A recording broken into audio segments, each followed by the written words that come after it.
3 exercices fessiers. Vous allez vous coucher sur le côté, genoux fléchis, 90 degrés, mais ça peut être moins que de 90 degrés. C'est personnel à ce que vous allez ressentir de bien-être dans la position. Il faut que vous vous placez pour être confortable. Donc, on place les épaules vers l'avant, le poids du corps, pour que le travail puisse se faire avec la hanche et non pas avec la position du corps, où est-ce que là je vais aider et je vais engager mes abdominaux ainsi que toute la musculature de compensation. Je veux isoler mon muscle, donc le pied vers l'intérieur idéalement. Créez pas trop de tension avec le pied, c'est juste de s'assurer qu'on a l'intention d'aller vers l'avant et vous faites 3 séries de 15. Contrôlez le mouvement. Montez, si vous êtes capable de prendre une pause en haut, prenez le temps de faire une pause, juste pour sentir la contraction et la sensation de chaleur des muscles fessiers. On le fait les deux côtés, 3 séries de 15. L'autre exercice, à genoux, les 2 coudes au sol. Vous allez voir les gens le faire avec les mains comme ça ici. Je vous invite à éviter cette position-là. Comme ça, vous allez être certain de bien isoler le muscle et de ne pas compenser avec les muscles du dos.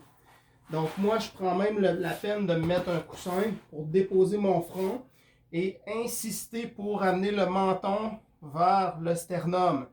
Je dois avoir un travail qui ne va pas imposer à mon cou des surcharges de tension.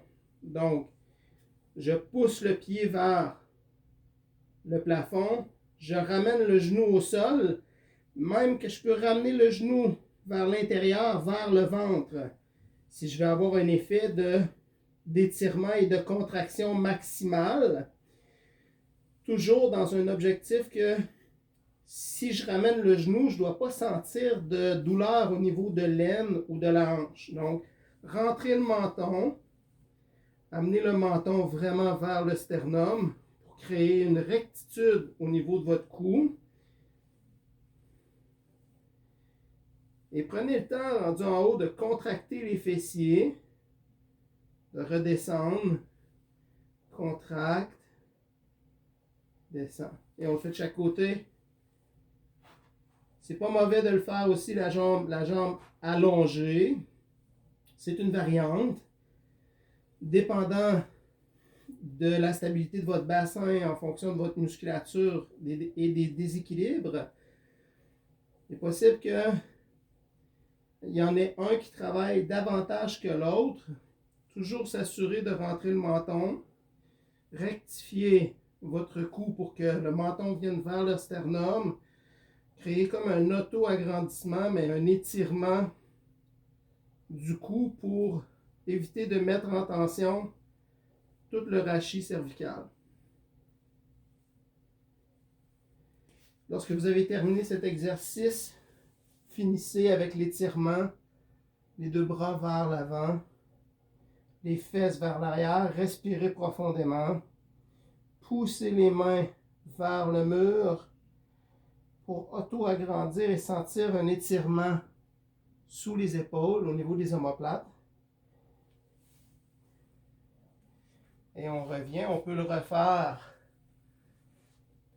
en mouvement dynamique.